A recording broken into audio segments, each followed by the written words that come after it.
To escape my psycho contract wife and a $10 million deal, I faked my own death 2 years ago and have been living the good life ever since. So of course I'd run into her, or someone who looked just like her, while cruising the mall. That same night, my best friend and I had just ordered the premium package at Eden Spa and Lounge when I stepped out to use the restroom. The next thing I knew, I was being tied up. She used her belt to strap me to the bed. Isabel Thorne pushed the door open, her eyes gleaming with a familiar, terrifying madness. "My dear husband," she purred, "didn't you die 2 years ago?" A slow, dangerous smile spread across her lips. "Did you have an extra life, honey?" She leaned in close, her voice a venomous whisper.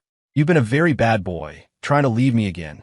For the next 2 weeks, she was insatiable, clinging to me, demanding every last drop of my energy. My body was giving out, but she'd just bring me a bowl of some foul-smelling herbal concoction. "Be a good boy," she'd say. "Drink up so we can continue. My name is Leo Miller. 5 years ago, I died in an accident." Of course, the person who died was the old Leo. The Leo who, for a 5-year, $10 million marriage contract, had to play the part of doting husband to Isabel Thorne. God only knows how I survived those 5 years. Isabel Thorne. Just her name is enough to send a shiver down my spine. The second that contract expired, I took the money, enough to set me up for life, and ran without a backward glance. Faking my death was the only surefire way I could think of to get away from her for good. It's been 2 years, and for 2 years, I've been living it up in Portland. With over $10 million in the bank, the daily interest alone was more than enough to cover my every whim. I moved my only family, my sister, Sarah, and my adorable little niece, Lily, out from our hometown to live with me. I bought a house in the best school district, even though Lily was just starting preschool. And my best friend, Derek Jones, the guy I'd been getting into trouble with since we were kids, I put up the cash, he put in the work, and we bought up the franchise rights for a bunch of Amazon delivery stations across the city. We were the silent partners, just checking the daily reports and raking in the cash. In Derek's words, "Leo, man, you're my hero. You're a walking ATM." Tonight, Derek and I were at a dive bar, grabbing beers and wings. He mumbled around a chicken bone. "I gotta hand it to you, Leo. I really thought you were a goner, that you'd actually fallen for her.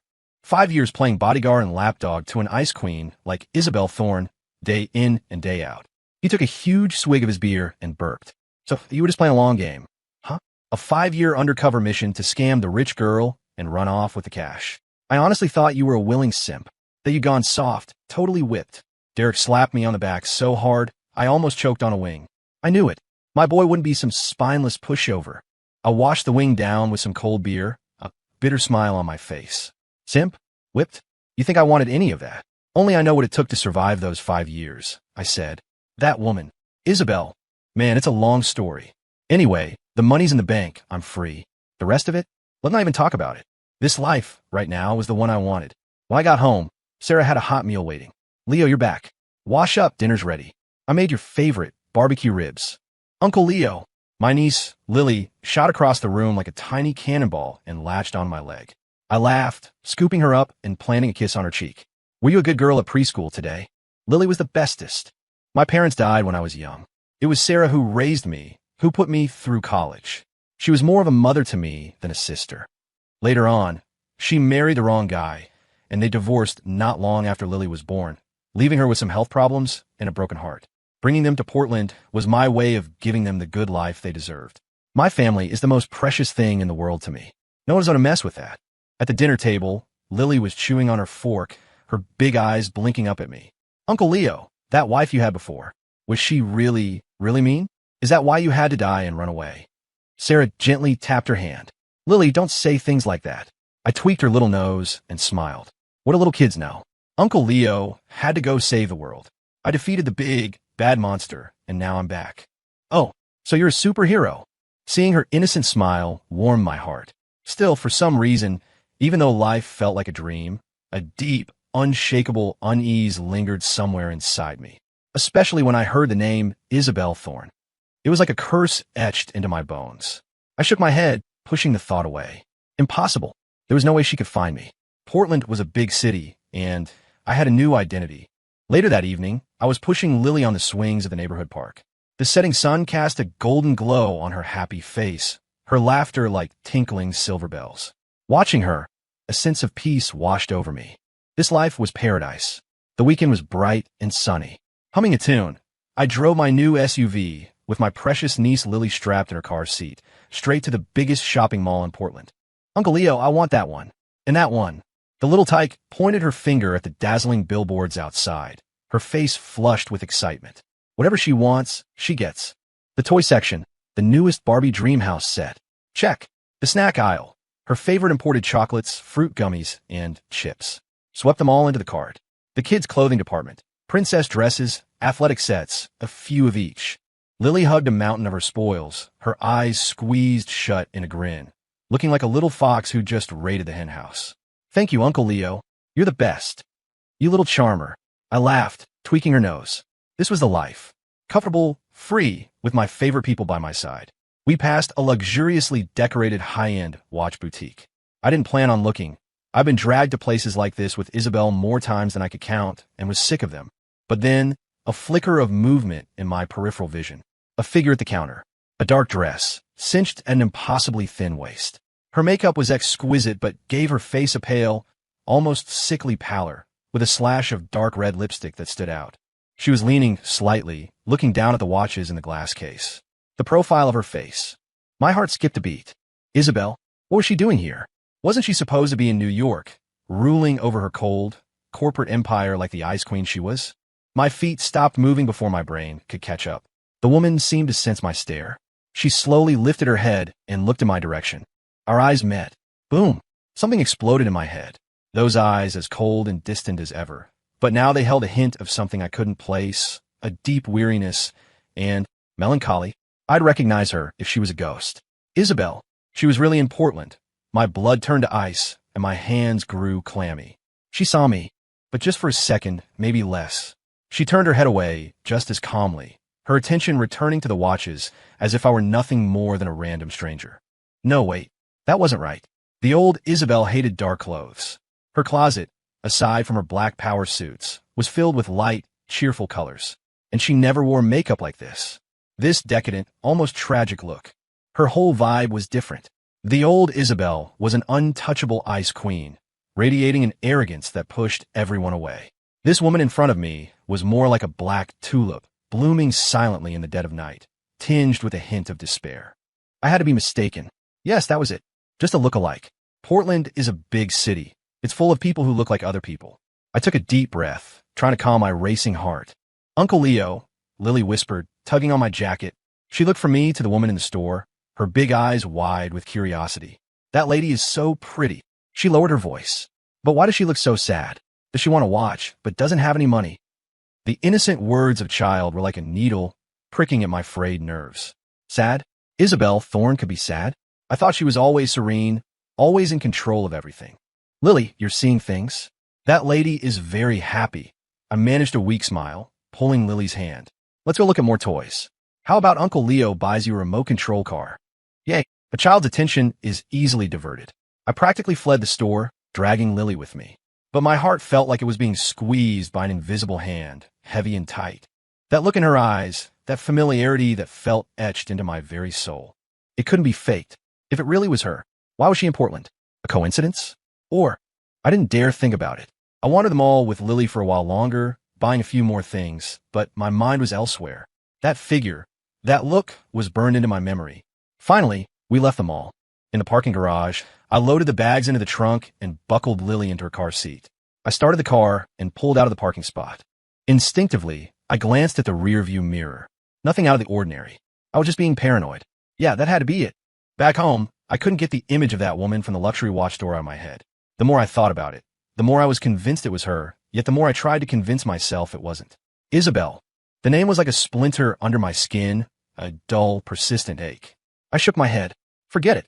Life was too good right now to torment myself with ghosts from the past.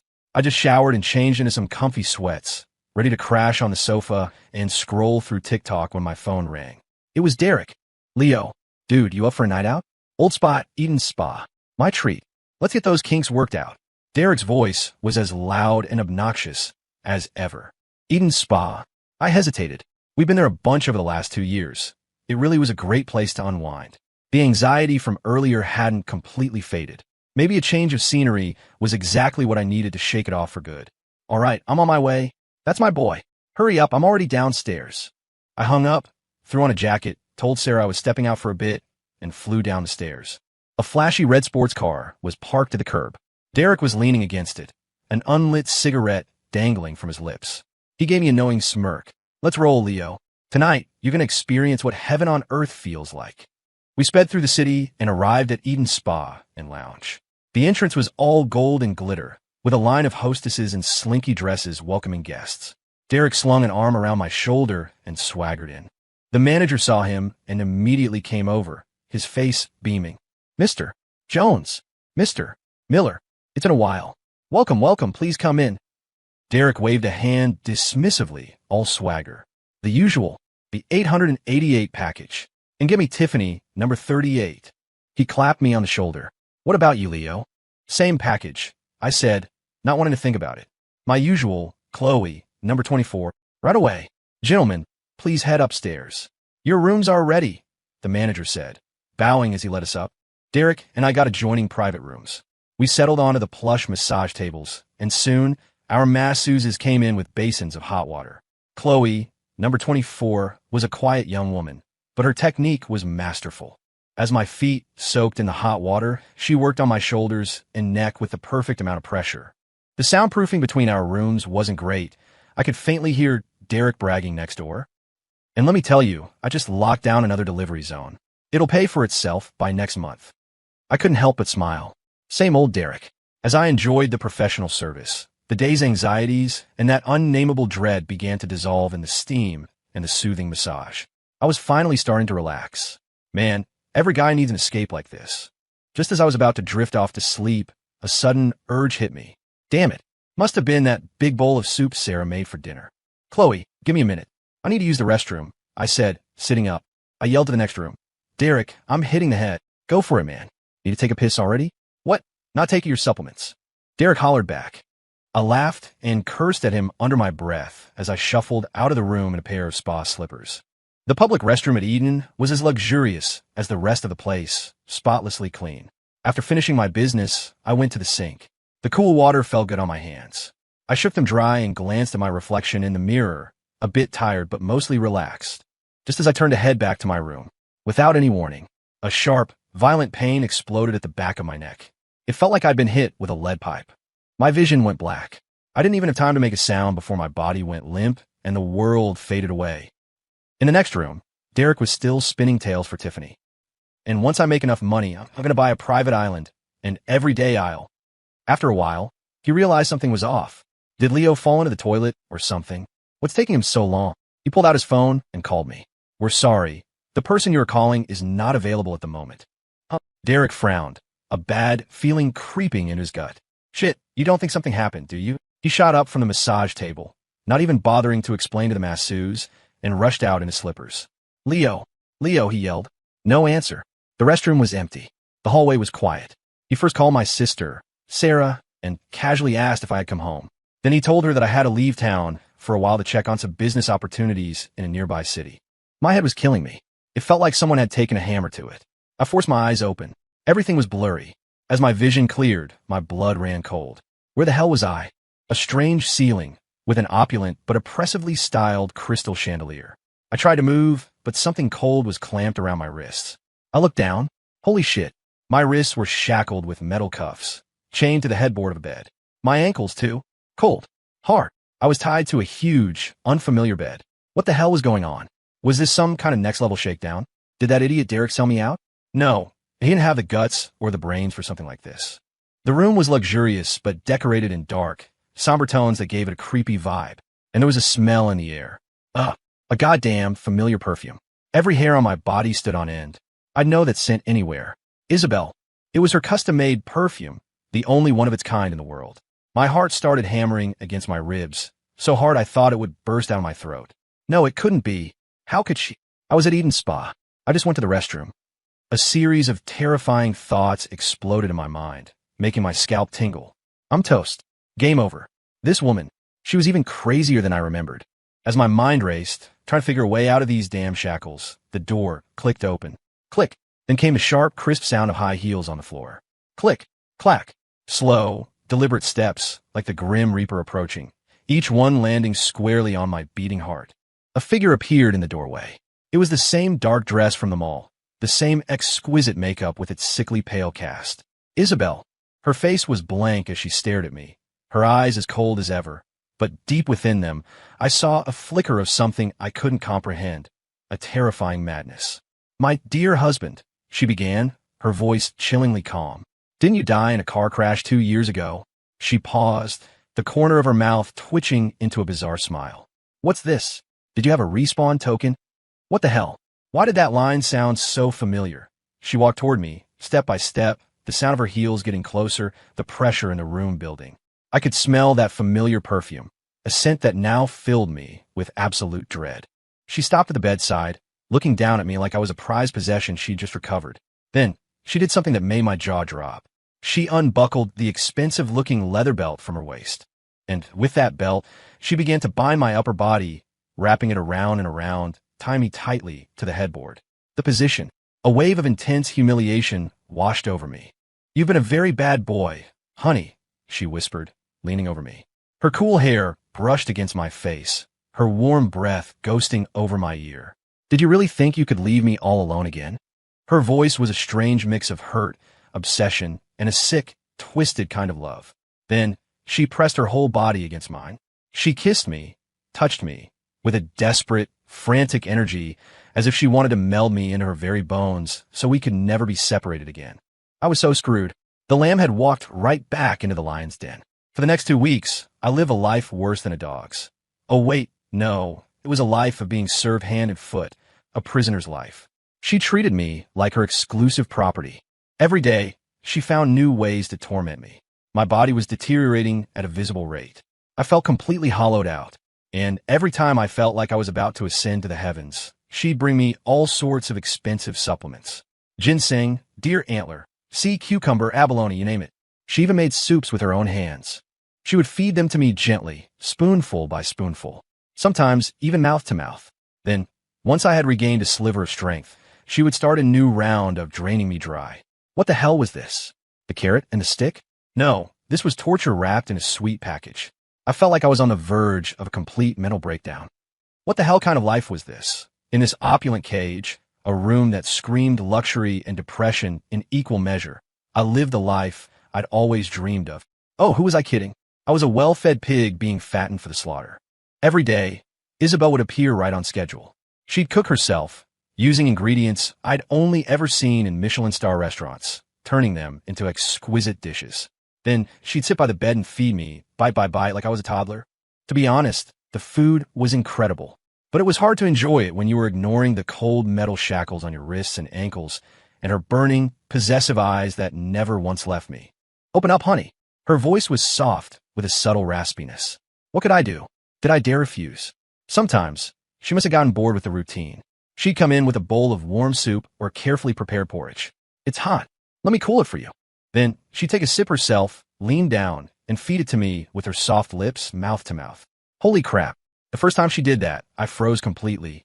My brain buzzed so loud, I thought I was going to short circuit. The warm contact, the undisguised amusement in her eyes mixed with that suffocating possessiveness filled me with a cocktail of extreme shame and a strange, rising panic. This woman knew exactly how to torture someone. A double assault, physical and psychological. "Where were you planning to run this time?" She'd ask in a tone so gentle it was terrifying, all while dabbing the corner of my mouth with a silk napkin. Her voice was like a lover's whisper, but it held an iron grip of control. "My husband," she added, drawing out the words. "Where could I run? I was tied up like a Thanksgiving turkey." Oh, right, we'd graduated to a twisted feeding ritual now. One time, she seemed to be in a particularly good mood, humming a tuneless little song. She pulled a small, bright red booklet from her designer handbag and dangled it in front of my face. The garish red almost blinded me. A marriage certificate. "You can't abandon me again," she said, smiling like a cat that had just cornered a mouse. "We're a legally married couple." I looked at the certificate, then at her. Well, that's it. I was officially locked down by the law. This went on for a month. I felt completely drained, both physically and mentally, teetering on the edge of a breakdown. Just when I thought I was going to be played or nurtured to death, Isabel walked into the room holding a single sheet of paper. Her expression was a complicated mix of joy, anxiety, and a hint of confusion. "Honey," she said, holding the paper out for me to see. Her voice trembled almost imperceptibly. I'm pregnant. A bolt from the blue.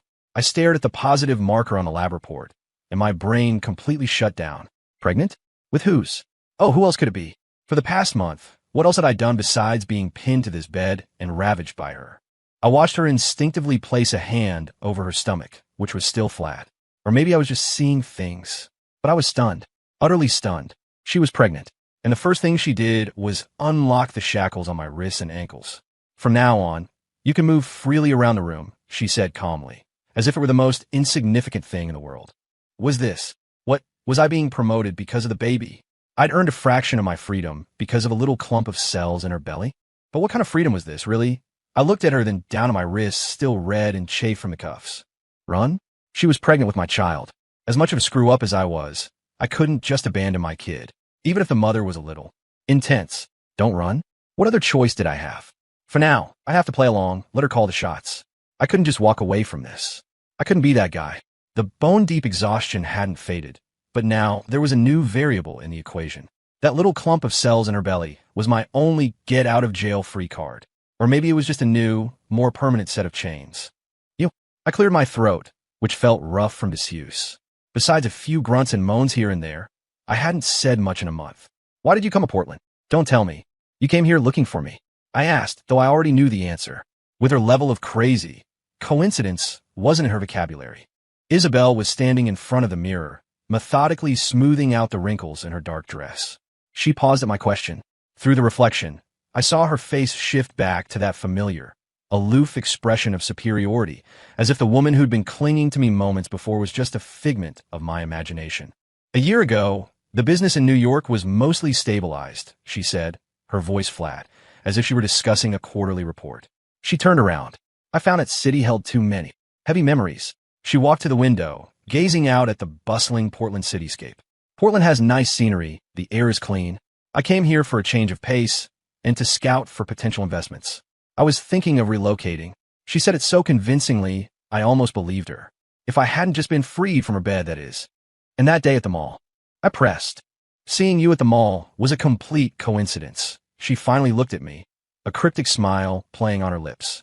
And then, well, that led to this series of events. She said it so casually, as if kidnapping me, imprisoning me, and driving me to the brink of insanity were just the logical next steps in a story that started with an accident. I wanted to thank her and her entire goddamn family for this exciting story. Honey, she suddenly switched gears, stepping close and tapping a finger on my chest. That familiar, suffocatingly possessive aura was back. You've been a bad boy. She tilted her head, her eyes filled with a theatrical pout and a thick, syrupy jealousy. You have a beautiful, devoted wife right here, working so hard to continue your family line. So why did you have to go to a place like Eden Spa? To find those sleazy, trashy women. She spat out the word women like it was poison, as if I had committed some unforgivable crime. I was losing my mind. Derek and I went for a massage, and, in her world, that translated to finding trashy women. Sleazy? The masseuse was just doing her job. I tried to explain that it was a completely platonic therapeutic massage, but she didn't give me a chance. Her red lips crashed onto mine. Another dizzying, unspeakable scene unfolded. It was like she was trying to brand her jealousy and possessiveness onto my very soul. Afterward, I lay sprawled on the bed, feeling like a puddle of goo. My back ached. This was more exhausting than my old construction jobs. All right, I gasped, holding on my hands in surrender. You're pregnant with my child now. I won't run. Okay. If I tried to run again, I was pretty sure she'd hunt me to the ends of the earth and punish me in some even more twisted way. I give up. Isabel seemed pleased with my surrender. A triumphant smile played on her lips as she gently stroked her still flat stomach. But I took a deep breath, sensing this was my only chance to gain a sliver of control. I need to take you to meet someone. She's very important to me. She's my family. My real family. The smile on Isabel's face faded slightly. A flicker of suspicion and scrutiny crossed her eyes. Oh, she raised an eyebrow, her icy demeanor returning. What kind of family? Fine, she nodded, a playful yet subtly tense look in her eyes. I'd love to see. The drive was tense. Isabel sat in the passenger seat, her eyes darting toward me every so often, filled with suspicion. Who are we going to see? She finally asked, her voice flat and emotionless. I told you. The most important person in my life. I didn't want to explain further. She wouldn't believe me anyway. I pulled up to my sister's apartment complex and took a deep breath, feeling like I was heading into battle. This was the first time since my resurrection that I was introducing her to my only family. My sister, Sarah, and my adorable niece, Lily. I had no idea what kind of fresh hell Isabel was about to unleash, but I had to face it. I knocked on the door. A sweet, childish voice chirped from inside. "Who is it?" The door opened, and Sarah was standing there, holding Lily's hand. The sound of cartoons echoed from the living room. "Uncle Leo, you're finally back." Lily let go of her mom's hand and launched herself at me like a tiny missile, hugging my leg tightly. "Hey, my little munchkin." I laughed and bent down to pick her up. Just then, "Leo," a shriek so sharp it could have shattered glass erupted from behind me. I froze. Oh no. Isabel stood behind me, her face not just pale, but a sickly, mottled red. Her beautiful eyes were blazing with a furious, insane fire, locked on my sister and Lily. Lily's cheerful Uncle Leo had been the spark that ignited the powder keg. "You're keeping another woman," she screamed, her finger trembling as she pointed at Sarah. "And you have a daughter this old with her." Her gaze shifted to a terrified Lily, who was now hiding behind Sarah's legs. "And you have the audacity to show them off to me?" What the hell? What kind of twisted soap opera was playing out in her head? My sister Sarah was stunned by the sudden onslaught, instinctively pulling Lily behind her as she stared warily at Isabel. "You are." "I'm his wife," Isabel shrieked, cutting her off. Then, like a woman possessed, she lunged towards Sarah and Lily. "You little bastard. I'll kill you," she screamed, reaching for Lily. Sarah was frozen in terror, clutching Lily as she stumbled backward. Lily let out a piercing wail, the sound echoing through the small apartment. "Isabel, stop it." I snapped out of my shock and lunged forward, grabbing her around the waist from behind. "Are you insane?" She struggled wildly in my arms, her strength surprising. "Let go of me. Leo, you liar. How could you lie to me?" she shrieked. "I'm going to kill them. I'll kill them both." The scene was pure chaos. Sarah, trying to comfort a sobbing Lily, looked at me and this lunatic with wide, terrified eyes. "Leo, what? What is going on?" she stammered. "I wished I knew." "Calm down." I gritted my teeth, dragging the struggling Isabel away into a corner. She was still fighting, her eyes bloodshot, like a cornered lioness. I couldn't take it anymore. I lowered my voice to a furious hiss. "Look closely. That's my sister. Sarah, she raised me. She's like a mother to me. And that's not my daughter. That's my niece. My sister's daughter. My niece." My furious shouting seemed to finally penetrate the fog of jealousy and rage in her brain. Isabel's struggles ceased.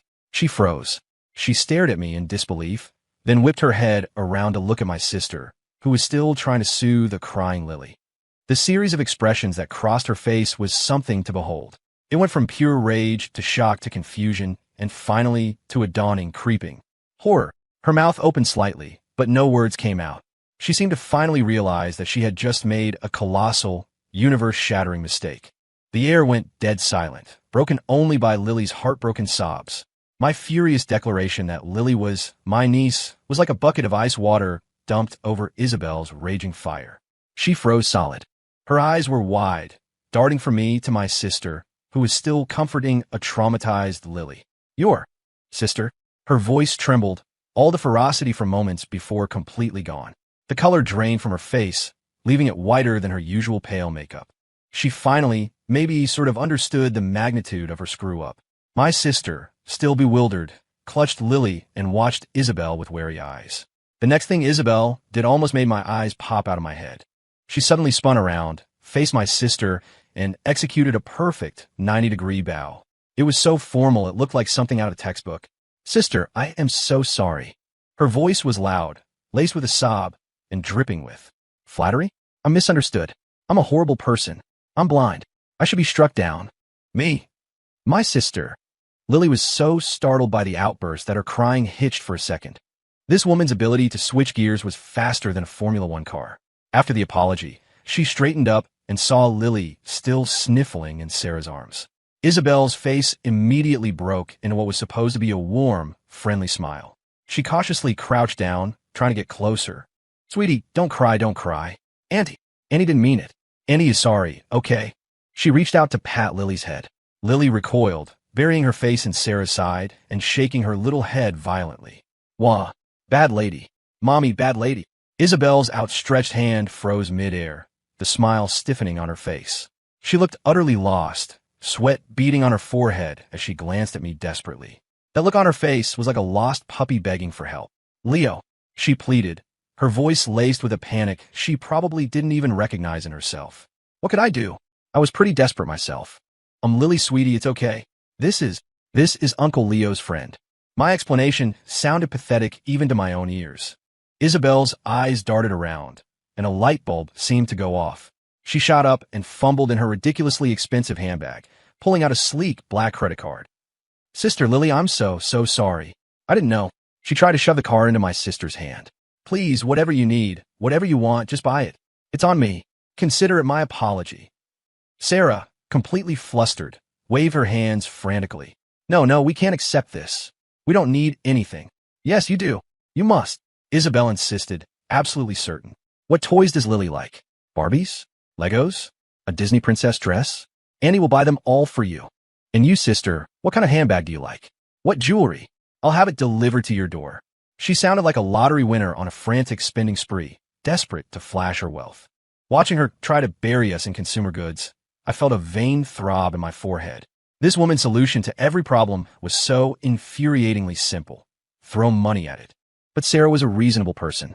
Seeing Isabel's sincere attitude, and noticing the way she instinctively protected her stomach, and after my brief, mumbled explanation, she seemed to grasp the situation. Her anger subsided, replaced by an expression of pure, exasperated bewilderment as she looked between me and Isabel. "Leo, what on earth is going on?" Sarah whispered, her voice full of helpless confusion. "How could I possibly explain?" "Yeah, sis, this is your future sister-in-law. She's a bit unhinged, wildly possessive, and also pregnant with my child. Sarah would probably kick me out on the spot. It's a misunderstanding. All a misunderstanding was all I could manage." At dinner time, to further demonstrate her sincerity, Isabel actually offered to help in the kitchen. Sarah and I exchanged a look of profound shock and a deep, shared sense of foreboding. And we were right to be worried. The great Isabel Thorne, a woman who could command boardrooms and sign nine-figure deals without blinking, was a complete disaster in the kitchen. She was like a tornado in a china shop. First, she knocked over the soy sauce, creating a sticky, brown lake on the countertop. Then, while chopping vegetables, she nearly sliced off her own finger instead of the cucumber. Sarah frantically supervised, tried to prevent her from burning the kitchen down. I leaned against the kitchen doorway, watching Isabel, dressed in a designer gown but wearing my sister's kitschy floral apron, bumble around the kitchen.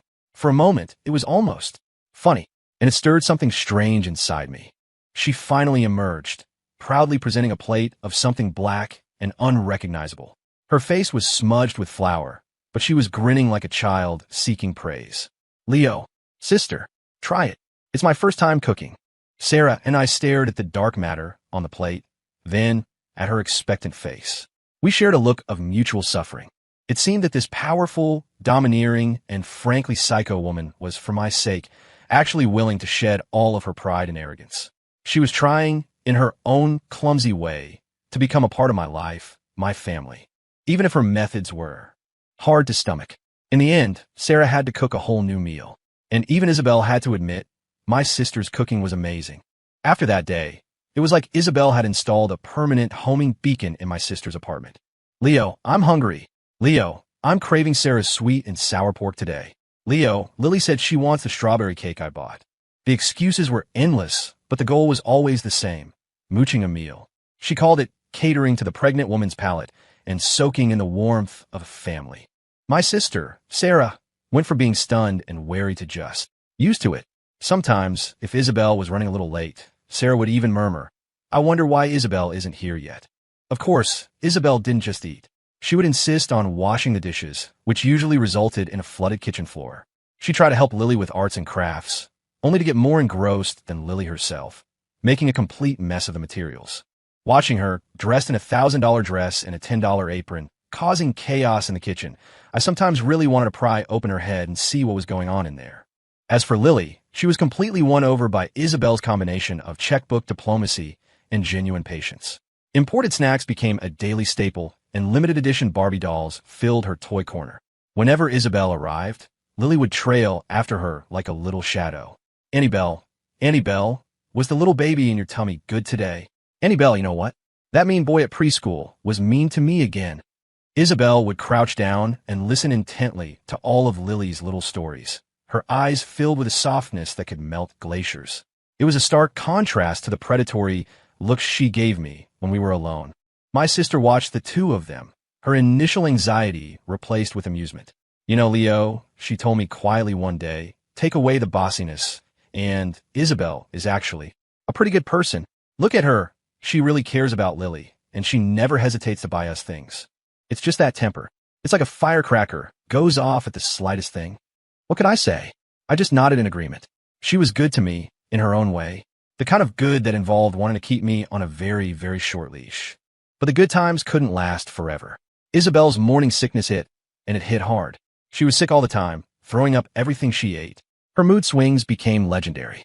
One minute, she'd be smiling sweetly at Lily. The next, she'd be giving me the silent treatment because I looked at the TV for too long. I started Googling how to care for a pregnant woman. One night, at 3 a.m., she woke up craving a specific kind of donut from a cult favorite shop across town. Without a word, I got in the car and went. By the time I got back, she was asleep, but there was a faint smile on her lips. I'd massage her swollen calves, my technique clumsy and amateurish. She'd just hum contentedly, her eyes closing like a cat being petted just right. Leo, harder. Did you even eat dinner? She'd complain, but her eyes held a soft glow I'd never seen before. A few times, late at night, she'd bury her head in my chest. Her voice would be muffled, tinged with a vulnerability she'd never admit to. I used to live in that huge house all by myself. It was so cold. Everyone was afraid of me. No one ever told me the truth. I thought you were dead. Those 2 years, She never finished the sentence, just held me tighter. In those moments, I suddenly felt that this impossible woman wasn't so bad after all. Derek, that jackass, finally got in touch. The second I answered, his booming voice filled my ear. Leo, where the hell have you been? I thought you'd been abducted by aliens. I gave him the condensed version. Isabel's pregnancy, the imprisonment, the whole crazy story. The other end of the line was silent for a full 30 seconds. Then, he burst into thunderous, hyena-like laughter. Holy shit, Leo, you magnificent bastard. You played a triple agent and knocked her up in the process. The rich girl runs off with the baby. No, wait, the rich girl kidnaps the dad-to-be and runs off with the baby. Ha ha ha, you're a legend. So, did Isabel really, drain you dry? Bro, I've got this old family remedy. I could hook you up. Listening to his crude jokes, I wanted to climb through the phone and punch him. Shut up. You're the one who needs it. Hey, don't be mad. Derek laughed slyly. Seriously, though, you got a kid on the way. You basically skipped all the hard parts and hit the jackpot. Why would you ever work again? Just stay home, be a stay-at-home dad, and let the rich wife support you. It's the dream. I didn't bother arguing. His brain operated on a different frequency, where morals were determined by looks and bank accounts. Later, the three of us, me, Isabel, and my sister, ended up at a baby store together. The scene was surreal. Isabel stared at the impossibly tiny clothes, shoes, and bottles, her eyes shining. This one's cute. Buy it. This fabric is soft. Buy it. This one is imported. It's better for the baby. I'll take them all. She looked like she was ready to buy the entire store. My sister stood beside her, looking exasperated. Isabel, we don't need this one. That one's too small. The baby will outgrow it in a week. Isabel just blinked, a docile expression on her face that said, I don't get it, but I'll listen to you. I watched her gently touch the soft little outfits. The anticipation and happiness on her face were undeniable. She was genuinely excited for this baby's arrival, and she was genuinely trying to be a good mom. A good wife? The jury was still out on that one. Life settled into a rhythm, and Isabel's belly grew bigger by the day, like a balloon being steadily inflated. As her due date approached, the tension in the house grew thick. Me, the theoretical father-to-be, I was practically vibrating with anxiety. I spent my days flipping through parenting books, feeling like I understood every word individually, but the sentences themselves were complete gibberish. Leo, stop pacing. You're making me dizzy, my sister Sarah said, balancing a bowl of chicken soup in one hand while the other rested on her own lower back. As a veteran mom, she was the picture of calm. Isabel, on the other hand, was calm in a completely different way. She was issuing orders. She'd send me on citywide scavenger hunts for specific foods, a breakfast burrito from a food truck in one neighborhood, an artisanal cupcake from another. One day, she decided she wanted to knit a sweater, got the yarn into a tangled mess that looked like a spider's web, and then handed it off to my sister. I was pretty sure she was just using her pregnancy as an excuse to torment me, reveling in her privileges. Finally, on a sunny afternoon, she clutched her stomach, her face pale. "Leo, I think it's time." My brain went completely blank. All the what to do when labor starts information I'd memorized vanished in a thin air. Sarah, quick, it's happening." My sister was a whirlwind of efficiency, the pre-packed hospital bag already by the door. After a chaotic scramble, we got Isabel to the hospital and into the delivery room. The red in delivery light flicked on, feeling like a crushing weight on my chest. I collapsed onto a bench in the hallway, my palms sweating. In that room was my wife and my child who I hadn't even met. Time crawled by, each second stretching into an eternity. Sarah patted my shoulder. "It'll be okay. Isabel is strong, and we have the best doctors." I knew she was right, but I couldn't stop the dark thoughts from creeping in. What if? No, shut up. Don't jinx it. I don't know how much time passed. It could have been hours, or just a moment. The delivery room door opened. A nurse emerged, holding a tiny, swaddled bundle, a professional smile on her face. "Congratulations. Mother and daughter are both healthy. 6 pounds, 8 ounces. A beautiful little girl." I shot up from the bench, my legs feeling like jelly. Mother and daughter are healthy. A girl. The massive weight on my chest finally lifted. A wave of emotion hit me, and my eyes stung. I almost broke down, crying right there in the hallway. I followed the nurse to see the baby. She was a tiny, pink little bundle, her eyes squeezed shut, her little mouth making sucking motions. This was my daughter. My heart felt like it had been tickled by a tiny, soft hand, and it melted into a puddle. The nurse placed her in my arms. I stood there, stiff as a board, hardly daring to breathe, terrified I might break this fragile little doll. She was so small, so soft. It was over. I, Leo Miller, was destined to be wrapped around this little girl's finger for the rest of my life. A doting girl dad? Sign me up. In the recovery room, Isabel lay on the bed, pale and beaded with sweat. But when she looked at our daughter in the bassinet, her eyes held a tenderness I had never seen before. It was a warmth that could melt icebergs. She reached out a finger and gently touched the baby's cheek, a weak but contented smile on her lips. "Leo, she looks like you." I looked at her, then at the baby, a storm of emotions swirling inside me. This woman, who had put me through hell, had just given me a daughter. "You did great," I managed to choke out. It was all I could think of to say. She didn't answer, just looked at me, her eyes filled with something complex and unreadable. When it came time to name her, we, for once, were in complete agreement. "Let's call her Noelle," Isabel said softly, gazing out the window. Noelle. It felt right. A name that held the memory of our tumultuous story, a nod to the season of new beginnings, a promise of peace. It was her obsessive need for me, transformed into a quiet, hopeful prayer for our new family. The day we brought her home, Sarah and Lily were ecstatic. Sarah held little Noelle, her eyes glistening. "This is wonderful. Our family is growing." Lily stood on her tiptoes, peering into the bassinet at her sleeping baby cousin. "Uncle Leo, Auntie Belle, the baby is so cute." She reached out a tiny finger to poke Noelle's cheek, but Sarah gently intercepted her. "Be gentle, sweetie. The baby is very little." "Okay." Lily nodded seriously. "I'm going to be a good big cousin and protect her." Looking at everyone in the room, Sarah's loving smile, Lily's innocent promise, and Isabel's tired but glowing profile, I suddenly felt like all the crazy, messed up stuff from the past didn't matter anymore. Right now, all I wanted was to protect this. I knew that with Isabel's personality, our future wouldn't be completely peaceful. But so what? I could handle it. We could handle it. Life in Portland settled into a new routine, but a few weeks later, Isabel dropped a bomb. "Leo, pack a bag. We're taking Noelle to New York." I was in the middle of changing Noelle's diaper. My hand slipped. "New York? What?" "My parents want to meet you. And their granddaughter." Her tone was matter of fact, but I could hear the unspoken command. That was her turf. Her father's turf. A few days later, we were on a private jet. I held Noelle, watching the clouds drift by, my stomach doing backflips. This was way more nerve-wracking than that night at Eden Spa. The Thorne estate in New York was even more ridiculous than I'd imagined. As the ornate iron gates swung open, it felt like we were entering some kind of royal park. A man stood in the center of the grand foyer, radiating an aura of absolute power.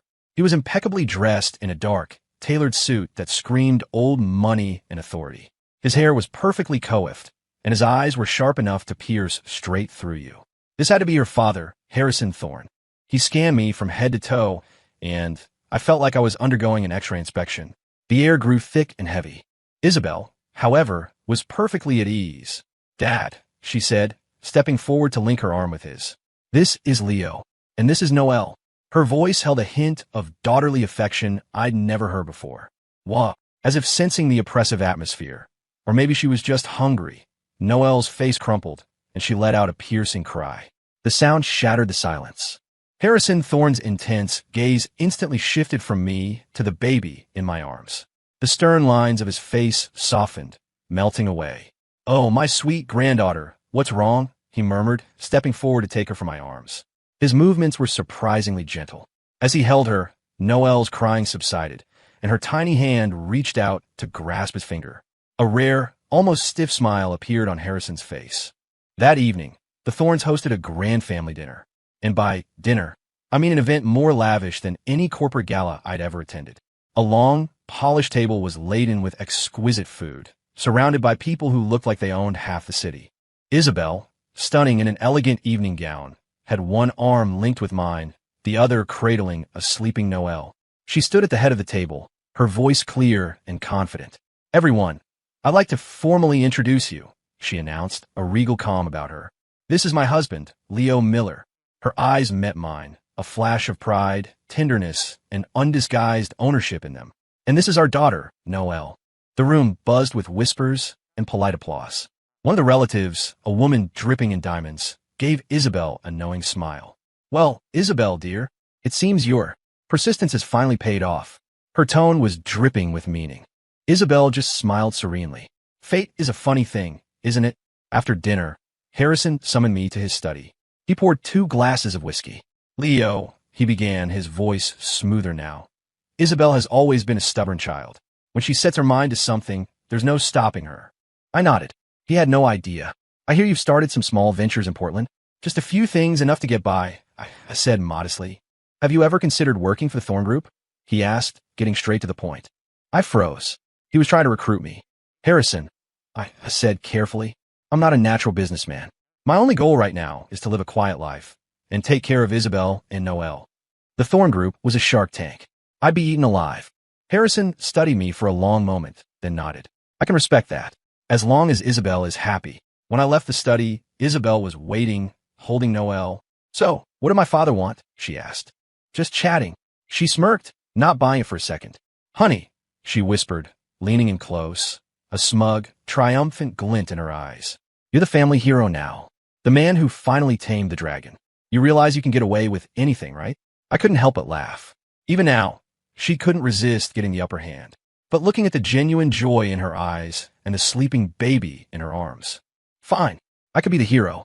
Our trip to New York had one more stop.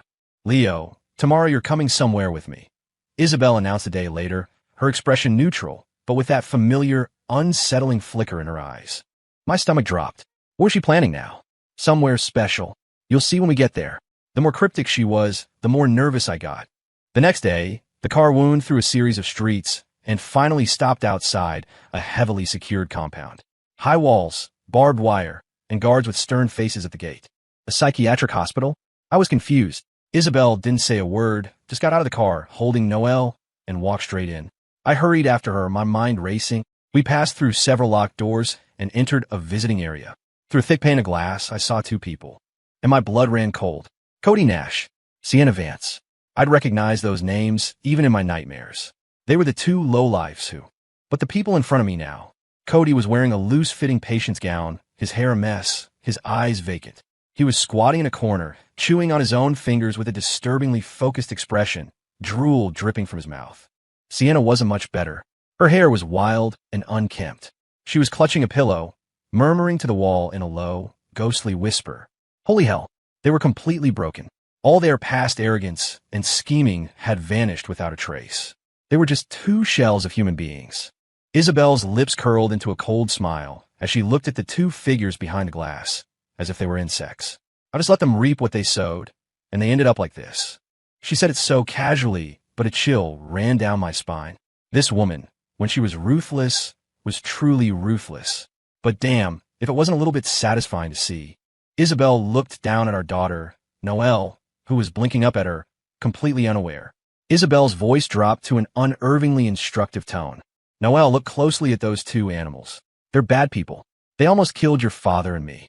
She paused, her eyes growing colder, almost freezing. When you grow up, if you ever meet people like this, you don't have to be polite. Yell at them. Hit them. Make them understand what karma is. People like them should be dead. They're a waste of air. I felt my jaw twitch. Honey, our daughter is less than a month old. Isn't this a little intense for a life lesson? Telling her to hit people? She was really committed to her black and white view of the world. Looking at Cody and Sienna's pathetic state, and then hearing Isabel's words, I suddenly understood. I understood her intense possessiveness. I understood why she became so obsessive, so unhinged after I died. She was protecting me, protecting us in her own way, even if that way sometimes made my back hurt. Leaving the hospital, the sunlight felt blinding. I took a deep breath, feeling a huge weight lift from my chest. The old grudges, the enemies who had once wanted me dead, had all gotten what they deserved. It was good. I turned to look at Isabel. She was cooing at Noelle, her profile softened by the sunlight. Maybe our future wouldn't be perfectly calm, but at least the darkest shadows had finally lifted. Me, her, and our daughter. We could finally, truly, start our new life. Returning to Portland from New York felt like coming home. Even the air seemed sweeter. Little Noelle was getting chubbier by the day, and Isabel's mood had improved dramatically. One afternoon, holding Noelle, she said to me, Leo, let's have another wedding. I blinked. Huh. The first one didn't count, she said, her tone light but firm. That was a contract, a business deal, and it included your ridiculous plan to fake your own death. This is different now. She looked down at the sleeping baby in her arms, her eyes so soft they could turn stone to water. I want to give Noelle a proper beginning, and I want to give us one too. Something shifted inside me. She was right. What we had before wasn't real. Okay, whatever you want. There was no massive, fairy tale wedding this time. Surprisingly, Isabel wanted to keep it small. She said she only wanted the people closest to us to be there. So, it was just my sister Sarah, my niece Lily, and my screw-up but low when it counts best friend Derek. On Isabel's side, it was just her parents and a few trusted friends. The venue was a small, charming chapel in Portland, sunlight streaming through the stained glass windows. Lily, in a little flower girl dress, was practically bouncing off the walls with excitement. Derek, looking uncomfortably handsome in a tailored suit, couldn't stop sneaking glances at the bridesmaids. Some things never change. My sister Sarah sat in the front row, her eyes glistening. I knew she was truly happy for me. When it came time to exchange vows, the pastor stood before us, his expression serene. My palms were sweating, but Isabel suddenly took my hand. Hers was cool and slightly damp, too. We hadn't prepared any giant diamond rings.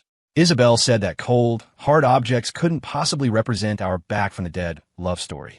Under the pastor's smiling gaze, we both reached out. My sister, holding the baby, brought her to us. Gently, carefully, we took our daughter, Noelle, into our arms together. The little one was sound asleep, her tiny mouth making little sucking motions, completely oblivious that she was the star of the show. Noelle. Isabel's voice trembled almost imperceptibly. She is the most precious fruit of our love, the strongest bond in our marriage.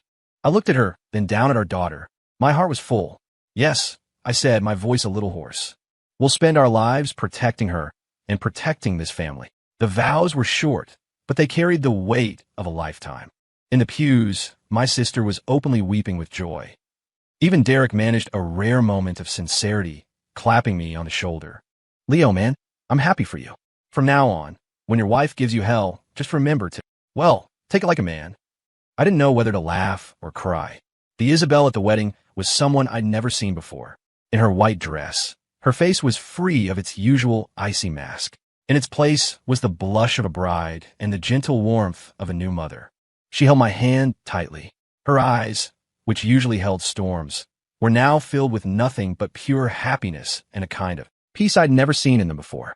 It was as if a ship, long lost at sea, had finally found its harbor. The reception was simple, held in a small restaurant next to the chapel. The food was exquisite, and the company was warm. Laughter filled the room. Someone toasted to us, calling us the couple who came back from the dead, and Noelle, the angel who brought the miracle. Isabel just smiled, raised her glass, and drank. Her smile was so bright it was dazzling. After the wedding, life truly turned a new page. There were no more shocking plot twists, just the quiet, ordinary rhythm of daily life. Isabel was still Isabel. At work, she was the queen who could silence a boardroom with a single look. But at home, she were the silly cartoon print apron my sister bought her and fumble with the baby food maker. Sometimes, she'd get a sudden whim to cook for me. The results were always an adventure. But seeing her with a smudge of flour on her nose, waiting expectantly for my verdict, I'd always smile and say it was delicious. What can I say? I was completely hers. Noelle grew and changed every day. From a little bundle who could only coo, she learned to roll over, to crawl, to babble dida, and mama. Each tiny milestone filled our home with joy. Sarah was now the official baby care commander-in-chief, her experience making everything run smoothly. Lily became a devoted cousin sitter, running to find the baby the second she got home from school. Annie Sarah, was the baby a good eater today? Can I sing to her? Watching the two of them, their heads together, warmed my heart. The smile on my sister's face was more frequent now, too. Sometimes she'd watch our chaotic little family and wipe away a tear. I knew it was from relief and happiness. At our urging, she even started dressing up more, going out with old friends. Life had to move forward. As for Derek, he'd been acting suspiciously happy lately, always grinning at his phone. When I asked if he was seeing someone, he just gave me his usual spiel. A guy like me? I don't date. People date me. And Isabel? Her little habit of checking up on me hadn't completely disappeared. But now, it felt more like flirting. Honey, what are you doing? Do you miss me and the baby? Her voice on the phone was soft and playful, a world away from the soul-crushing interrogations of the past. That $10 million I'd run off with? Isabel waved a hand and declared she would scientifically manage it for me. Your money is my money, isn't it? She'd say with a raised eyebrow. More importantly, it's Noelle's future college fund, wedding fund, and startup fund. Fine by me. She was my wife and the mother of my child. She could call the shots. One evening, after Noelle was asleep, we were curled up on the sofa. She poked me in the side. Honey, that extra life you had, do you have any spares? She was joking, but there was a hint of seriousness in her eyes. What if I can't find you again someday? I laughed, pulling her and our daughter, sleeping in her bassinet nearby, into a tight hug. Don't worry, I said. This time, you couldn't get rid of me if you tried. I'm not going anywhere. She snuggled closer, purring like a contented cat. The evening sun streamed through the window, bathing the living room in a warm, golden light. I held my soft, precious daughter, Isabel's arm linked with mine, her head on my shoulder. Sarah and Lily were nearby, whispering and laughing as they played with the newly awakened Noelle. This, right here, was what peace felt like. I, Leo Miller, once thought my life had hit rock bottom. I'd even died once. I never imagined that on the other side of all that chaos, I would find this kind of happiness. It was worth it. Every crazy, terrifying moment. And this love, this warmth that I had fought so hard for, I would spend the rest of my life protecting it. My life had been one long, dark eclipse, but now it was finally full. The end.